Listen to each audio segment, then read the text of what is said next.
Bon, eh bien, sachez que je suis très content, nous sommes très contents avec le petit Marc-Emmanuel qui, je vous le rappelle, a quelques problèmes de motricité. Je suis donc très content de vous retrouver aujourd'hui pour, eh bien, parler de la news qui est sortie hier, qui nous vient de, en tout cas moi je l'ai vu sur Variety, peut-être que d'autres médias en ont parlé, et on va l'évoquer justement aujourd'hui. Sachez qu'il y a des choses qui vont et qui viennent, donc il y aura forcément des avis qui vont s'entrechoquer. On va en parler maintenant. En tout cas, sachez qu'on va parler du fait que Marvel Studios ne sera pas présent lors de la Comic-Con, selon les dernières informations. Et ça nous vient du coup de Variety. Sachez que je privilégierai toujours les news, donc de vrais gros médias qui sont implantés depuis des années, plutôt que des scoopers. Sachez-le. My Time to Shine, Daniel RPK, de Cosmic Circus, c'est fiable, mais un média tel que celui-ci est encore plus fiable que des scoopers, bien évidemment. Mais il faut tout de même remettre certaines choses en perspective. C'est-à-dire que Variety annonce le fait que Marvel Studios ne participera pas au panel H, donc au Hall H de la Comic-Con de San Diego pour 2025. Cependant, The Cosmic Circus, dans son article mensuel, a déclaré que il serait bel et bien, à la Comic-Con, que le panel serait peut-être un petit peu plus court, donc plus petit que ce qu'on a eu ces dernières années, et qu'a priori il y aurait même un panel de prévu avant le panel du Hall H, donc qui serait plus lié à de l'animation. Donc on irait plus du côté soit de Spider-Man, vous savez la série d'animation là qui est sortie cette année et qui reviendra l'année prochaine pour une saison 2. On sait qu'il y a aussi X-Men 97 qui sera présent pour la saison 2. On sait aussi qu'il y a Marvel Zombies qui arrive en octobre et avant ça, en août, on a Eyes of Wakanda. Donc il est possible tout de même qu'on ait quelque chose. Mais là, Variety nous dit que non. Et en vrai, il y a quand même peut-être une raison. Les Avengers devront attendre encore un an pour se rassembler à la Comic-Con.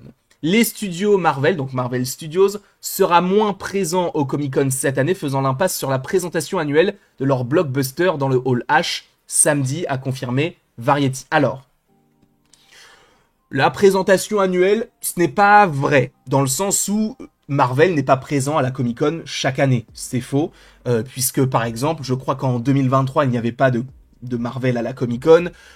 Évidemment que lorsqu'il y avait le Covid, c'était également le cas. Même avant ça, quand tu regardes, parce que je crois qu'il y a une sorte de graphique qui nous répertoriait Marvel à la Comic-Con, et Marvel, des fois, je crois qu'en 2000... c'était 2018, je crois, n'était pas à la Comic-Con.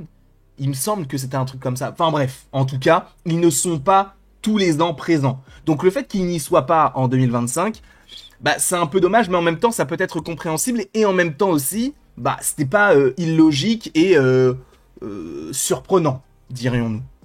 Donc, avec la sortie d'Avengers repoussée de mai 2026 à décembre 2026, le studio préfère se tenir prêt pour la Comic-Con de 2026, plutôt que de suspendre la promotion à Londres pour faire venir sa troupe de plus d'une vingtaine de stars sur scène à San Diego cette année. Et en vrai, ça paraît logique.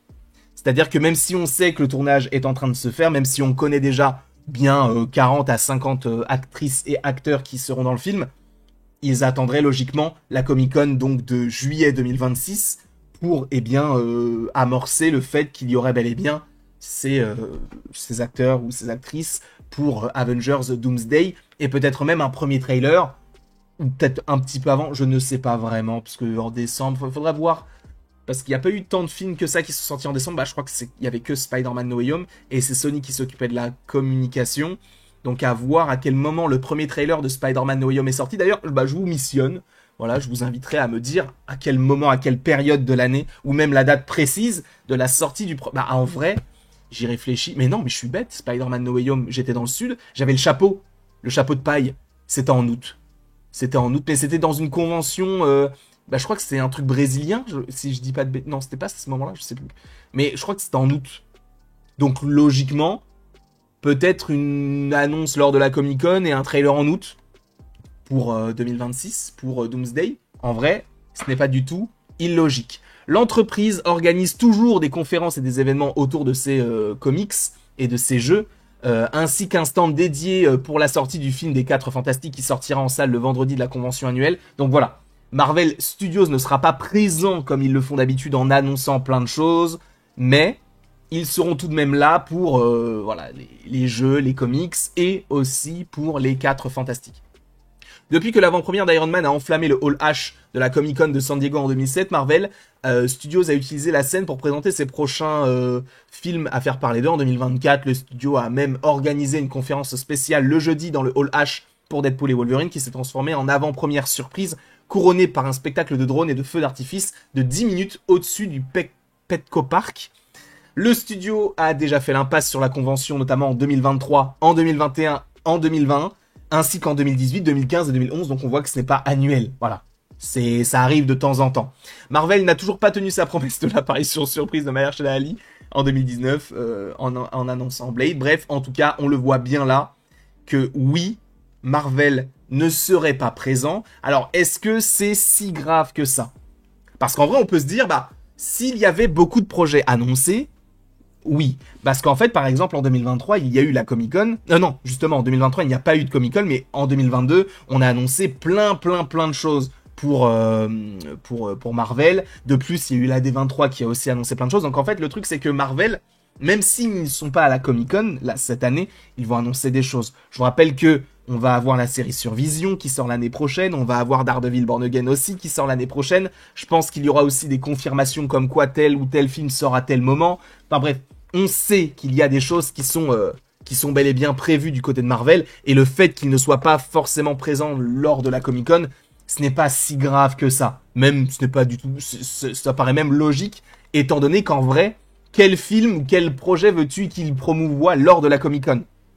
Je vous rappelle que on a, là, dans les prochains mois qui arrivent, 0 film Marvel qui sortent. Sachant qu'on aura déjà eu les 4 Fantastiques et que le prochain film serait, a priori, Spider-Man Brand New Day en juillet. Sachant, je pense que le film va être décalé à juillet 2027, peut-être. Je pense qu'ils vont essayer d'espacer ça.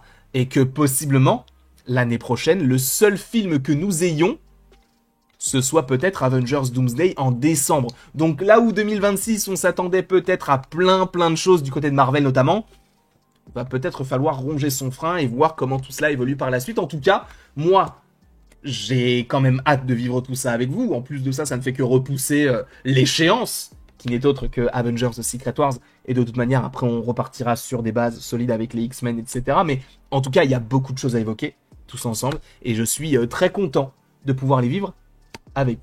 En tout cas, donnez-moi un petit peu votre avis par rapport à tout cela dans les commentaires. N'hésitez pas non plus à aimer, à partager et à vous abonner si ce n'est pas déjà le cas. Et après tout ceci, il ne me reste plus qu'à vous dire à la prochaine pour la prochaine. Et encore une fois, merci beaucoup à vous d'avoir été présents. On se retrouve d'ici quelques temps pour de nouvelles vidéos et pour de nouvelles aventures. Et d'ici là, passez une excellente journée.